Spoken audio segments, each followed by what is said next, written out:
What if I told you? I lived with my dead grandparents for years without knowing they were actually dead. My name is Eric. I was only 14, and what happened to me changed my life forever. This is my story.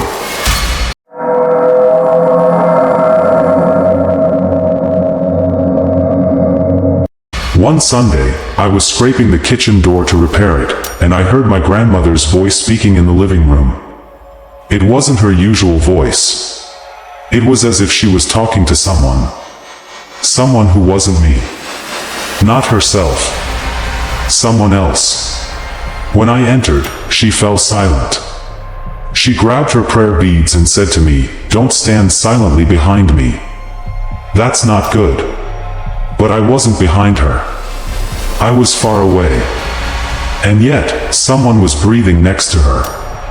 The whole village knows this house. Women don't go near it at night, and neighborhood children challenge each other to get closer to its old wall. One of them once said to me, "Your grandfather died here." But he didn't go far. I live every day, but I carry fear with me every night. I no longer sleep properly.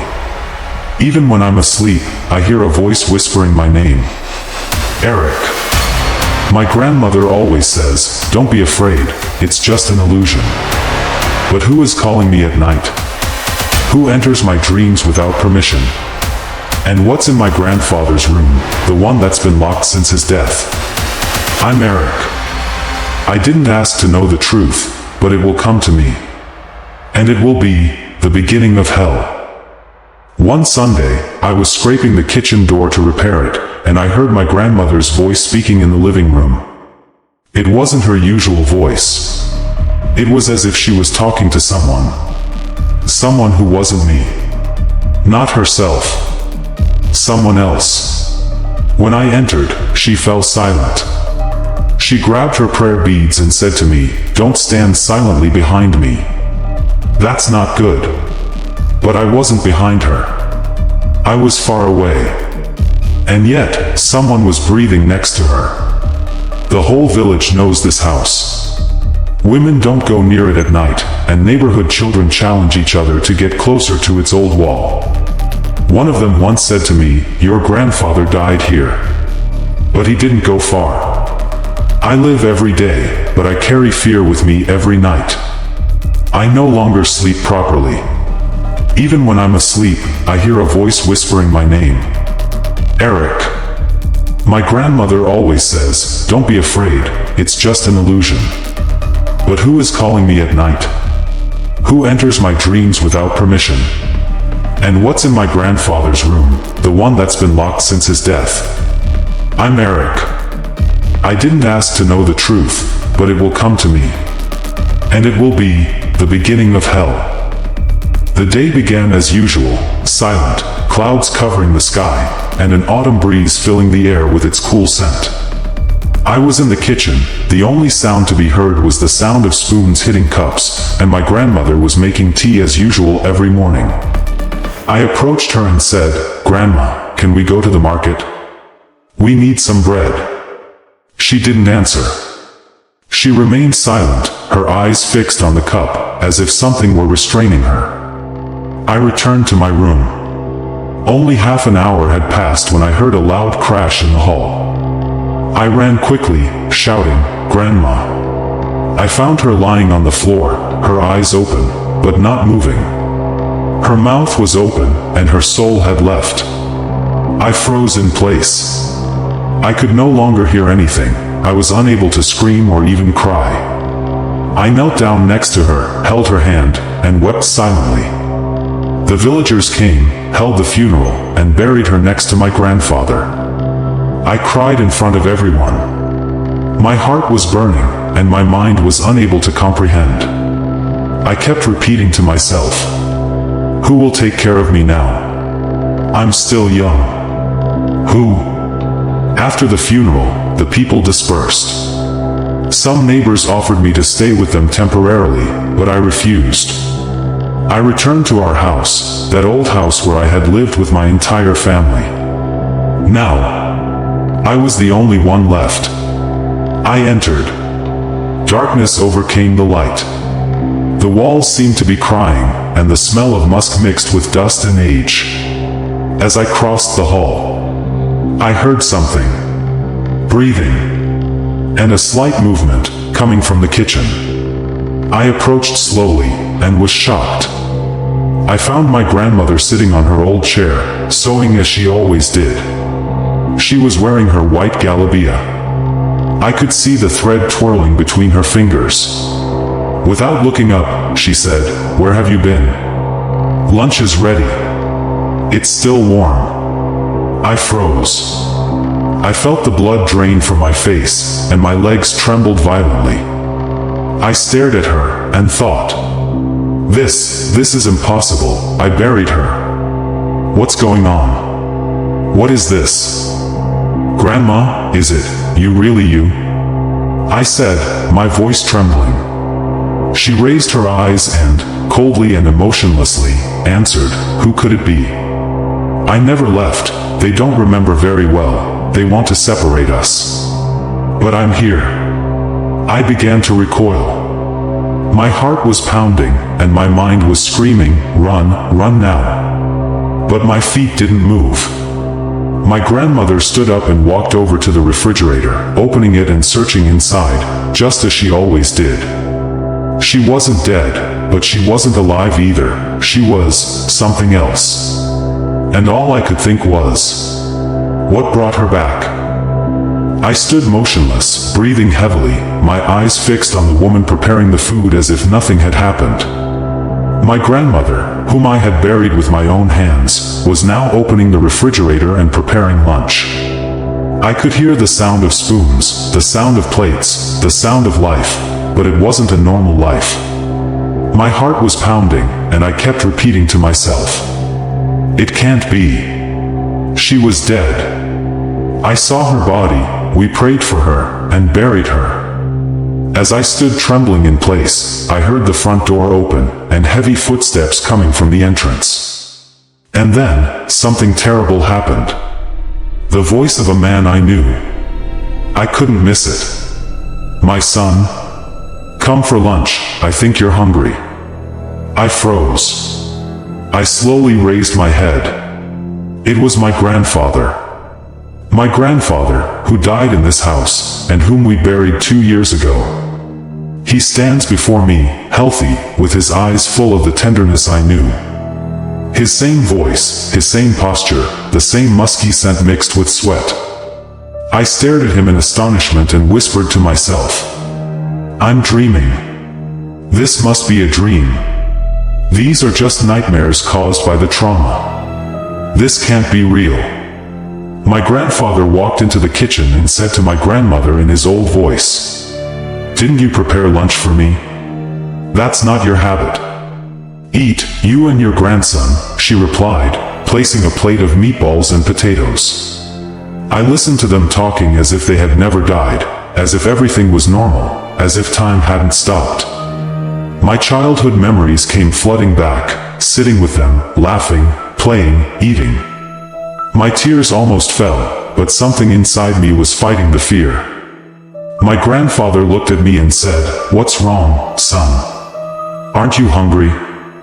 I don't want to leave you eating alone." I opened my mouth to speak, but the words wouldn't come out. I remained silent, my eyes moving between my grandfather's face and my grandmother's. After a few moments, I said to myself, maybe this is just a shock, maybe a dream, maybe it's all an illusion. I entered the living room and sat with them. My grandmother set the table and served lunch, and my grandfather began to eat and laugh, as I watched him, feeling a slight warmth return to my heart. I said to myself, maybe death is just a lie. Or maybe time has turned back in some strange way. Or maybe my family has been brought back to me so I won't be alone. As I ate with them, I felt a slight joy. But inside, something was moving. It was as if a shadow was standing behind me, watching me, smiling a smile that no one could hear. But I ignored him. I continued talking to my grandfather, laughing as if I hadn't lost anyone, as if I wasn't alone. But the truth? It had only just begun. That morning, I was sitting sipping a cup of tea when I heard my grandmother calling me from the kitchen. "Come on, son, let's go buy some vegetables. The fridge is empty." I was so happy. I hadn't gone out with her in a long time. My grandfather replied from the living room, leafing through an old newspaper, "I'll come with you. I want to change the atmosphere a little and see the people." My joy doubled. I didn't want to stay inside this house any longer. The three of us went out, me in between them, like a little child, warm among his family, laughing and reassured. But that joy didn't last long. The first thing that caught my attention as I walked through the market was the stairs. Everyone was staring at me. Wide eyes, terrified, as if they were seeing something abnormal. One of the men grabbed his son and said, "Don't come near that boy." And a woman started crying, for no reason, just because she saw me, my grandmother, and my grandfather. I began to look into their eyes, muttering to myself, "What's wrong with them? Why are they looking at me like that? As if I'm crazy?" I wandered through the alleys, and every time I took a step, people would cling to the walls, as if afraid of me. Some made the sign of the cross, others closed their eyes so as not to see me. I looked at my grandmother and called out, "Grandma, what's wrong with these people? Why are they looking at us like that?" She answered, putting the onions in the bag, "Leave them alone, they're just envious." But my heart wasn't at ease. I began to hear their whispers. People saying, "He's laughing to himself. Look at his face, how cold he is. That boy, he's not well." But the word that tore me apart came from a young man who said, "Look, he's talking to himself." At that moment, everything changed. I began to search for the shadows of my grandmother and grandfather. I found nothing. I looked in the window of a shop and saw myself standing, alone. Completely alone. No grandfather, no grandmother, no hand holding mine, no voice speaking to me. I was alone, moving my mouth, laughing, and talking, to no one. I looked at the people and found them silent, staring at me, some of them crying silently. A man approached me and said, "My son, who were you talking to? You're all alone here." At that moment, I felt the earth spinning, and my mind began to unravel. Was I really alone? Was everything a dream? Were my grandfather and grandmother really dead? Then I heard a voice in my ear, whispering, "Not everyone you see is seen by everyone. And not everyone who moves is still alive." I ran. I ran back home, the faint sound of laughter echoing behind me, without seeing anyone. But when I got home, my grandfather was sitting in the living room watching TV, and my grandmother was emptying the vegetables onto the table. She said, "Look how many vegetables we bought." I remained silent. My eyes filled with fear, shock, and a big question burning inside me. Who is alive? Who is dead? Or is it me? I returned home, still fearful of what had happened in the market. I sat silently, staring at them, my grandfather sitting in the living room watching television, and my grandmother cooking something in the kitchen, as if nothing had happened. But my mind couldn't forget that horror, people's stares as if I were alone, talking to no one. I mustered my courage and said in a low voice, "Why did you leave me in the market and go?" My grandmother stopped moving, and my grandfather stood up from his seat. They both looked at me as if they didn't understand anything. My grandfather said, "What are you talking about? You came back with us, and we've been home for a while." I froze, trying to figure out, did I come back with them? Or did I come back alone? Or had I not come back at all? I stood up and began walking around the living room. But I couldn't find my grandfather. I called out again, "Where is my grandfather?" At that moment, I heard my grandmother's voice, but it wasn't her normal voice. It was a deep, heavy voice, as if coming from a dark place. He's there, in hell. I froze. My heart began to pound, searching her eyes to make sure, had she said that? Then, with the same face, the same calm smile, she said in her usual voice, "He's sleeping in the room." I almost lost my mind. Did I really hear that? Was the first voice an illusion? Or was my grandmother saying two things at once? Or were there two voices inhabiting the same body? I headed toward the room she'd said she was in. I opened the door slowly, and found no one. I went back to the living room. My grandmother was still stirring food over the fire. My heart boiling, I said to her, "Where is my grandfather? Is he in hell? Or in the room? Or am I imagining all this?" She laughed and said calmly, "You're tired today. Go get some rest. Tomorrow, everything will be the same." But who said I came back with them from the market? Who said my grandfather is in hell? And who inhabits this body before me? I felt like I was drowning. Drowning in endless sadness, fear, and madness. And I just wished I could wake up. If I really was dreaming. I woke up, my eyes still scanning the corners of the house one by one. Light filtered in through a small window, and warm sunlight covered the floor like a soft blanket. I saw my grandfather sitting in the living room, flipping through the pages of the newspaper. His face was calm, his smile reassuring. I stood there, staring at him without understanding anything. Was what I experienced last night just a dream? Didn't my grandmother say he was in hell? Did I overthink it so much that things turned against me? Suddenly, I felt my eyes watering. My mind couldn't take it anymore. I fell to the floor and lost consciousness. I felt nothing. Only a distant voice, as if coming from the middle of a deep sea. "Ah, take care of him." I slowly opened my eyes. I found myself on my bed, my grandfather beside me, covering my body with a heavy blanket. He whispered in my ear, "Sleep, son." He was just tired. I woke up again. It was 11:58 p.m. The house was quiet, but a dim light was coming from the living room.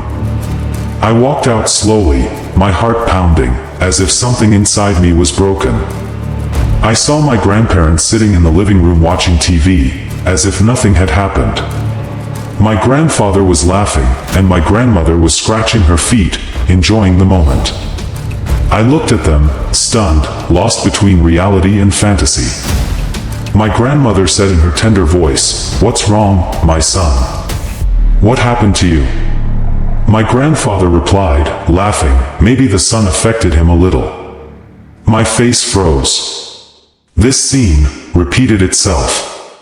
The same way, the same words, as if I were living a movie replaying in front of me with the same details. What's happening? Am I stuck in a loop that keeps repeating itself? Or is a demon messing with my mind? My grandmother said in a normal voice, "Go, my son, get your dinner. It's ready in the kitchen."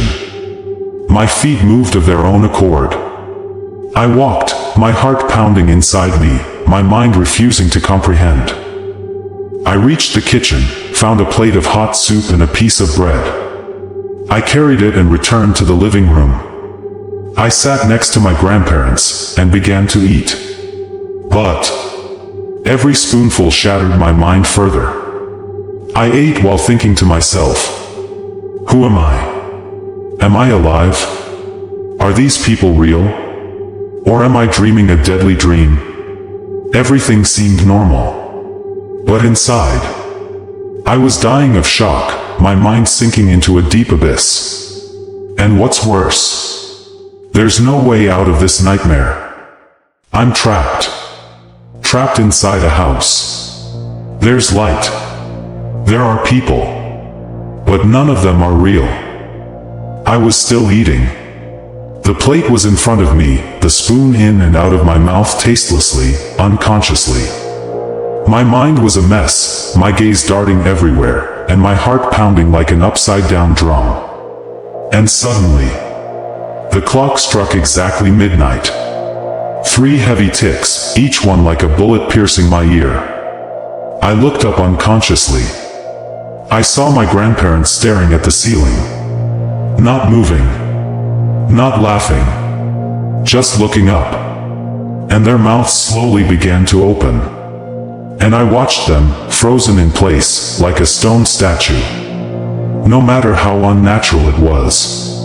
It stretched. It was like a mouth coming out of a mouth, like a bottomless black pit. And then the screaming began. That scream. It wasn't a human voice. It was a scream like the roar of a sick creature. A sound like hell was screaming from within them. My grandfather screams, still staring at the ceiling. My grandmother screams in a gut-wrenching voice. Their faces are taut, their eyes dark. And me? I'm in the middle of that scene. Standing, as if covered in blood, frozen with terror. But my survival instinct kicked in. My feet started moving of their own accord.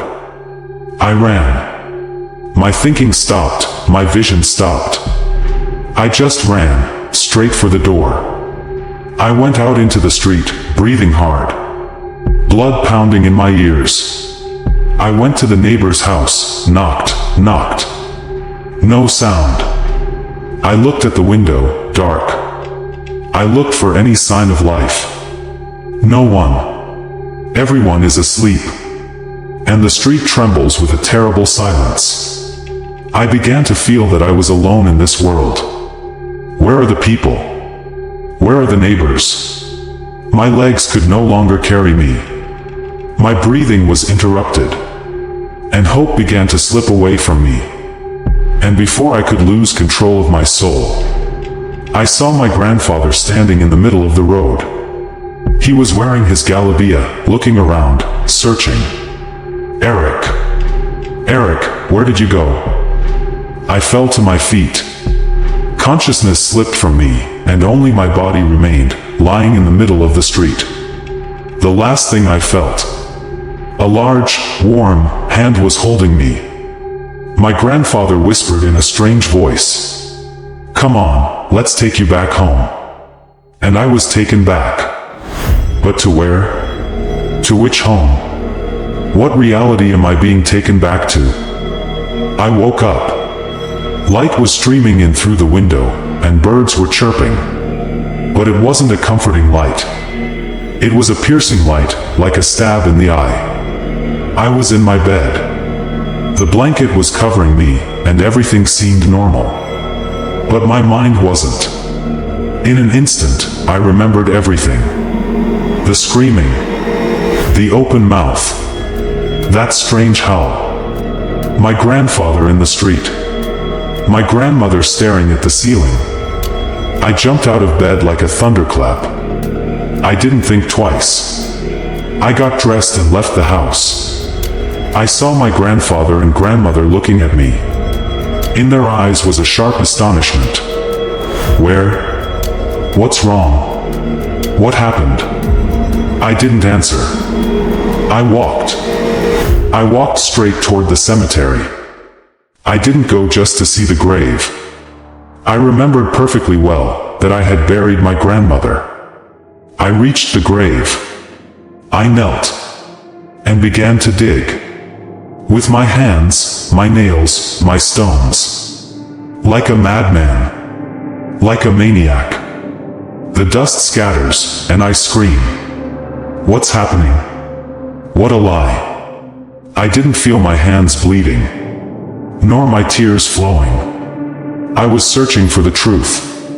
I dug and dug, until the shroud appeared. My hands trembled, but I opened it.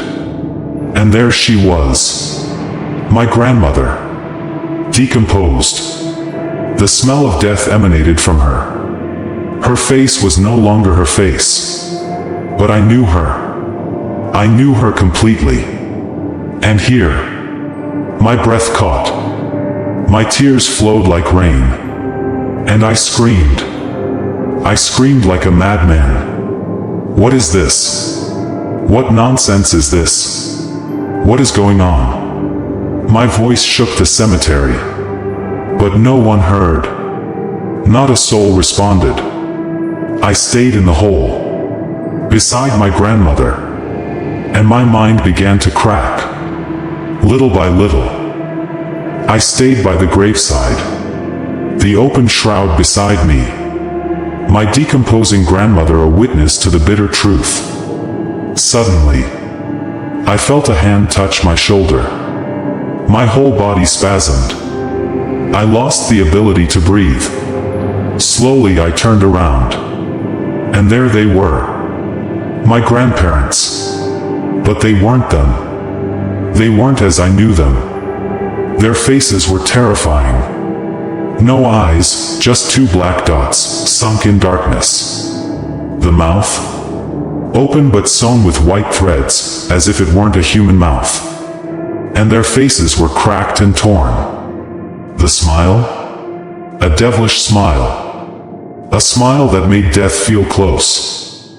My heart began to pound madly. My feet moved automatically. The instinct for survival ignited. I fled. I didn't think, I didn't question. I just ran. I could hear their footsteps behind me. My grandparents running like beasts, their feet pounding the ground in an unnatural way.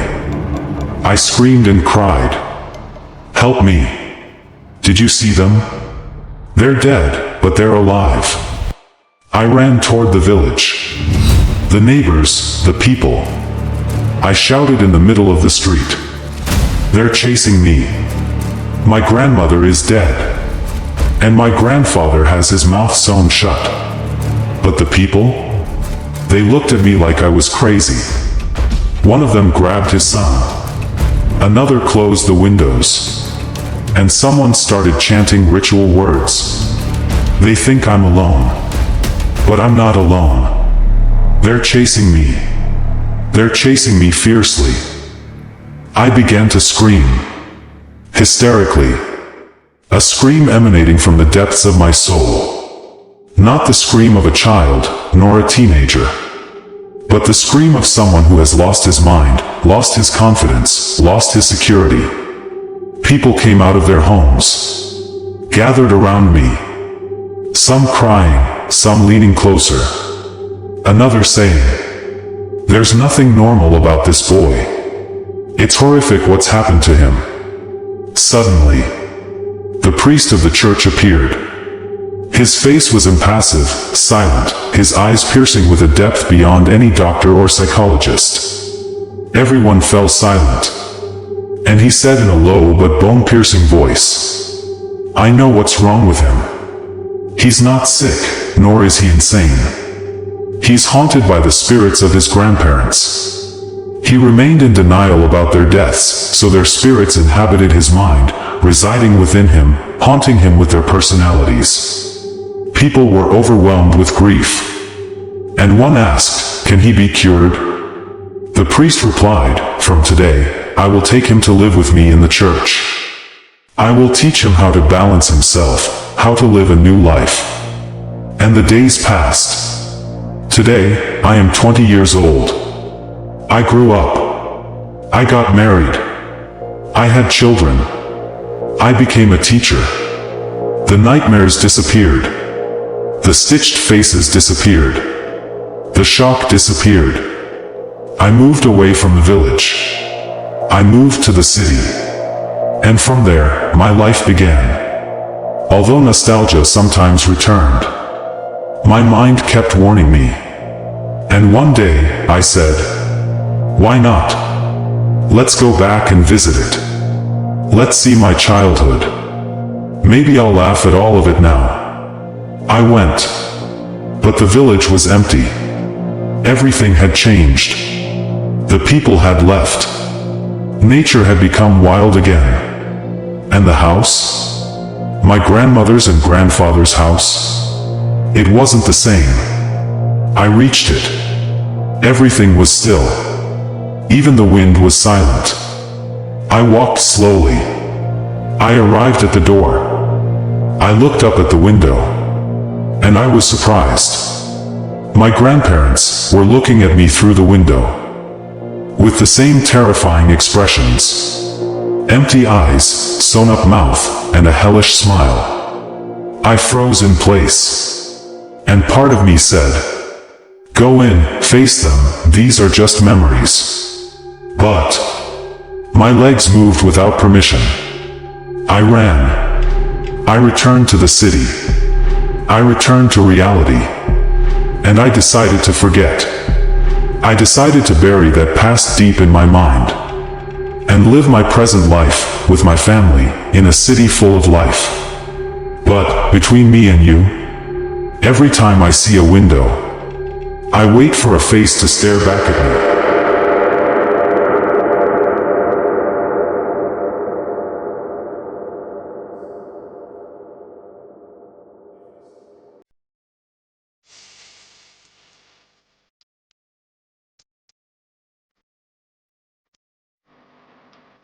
That was the nightmare I lived through. I moved on, but I'll never forget their eyes staring at me from that window. If this story creeped you out, hit that like button, and don't forget to subscribe for more horror stories like this one every week. Let me know in the comments, would you survive something like this?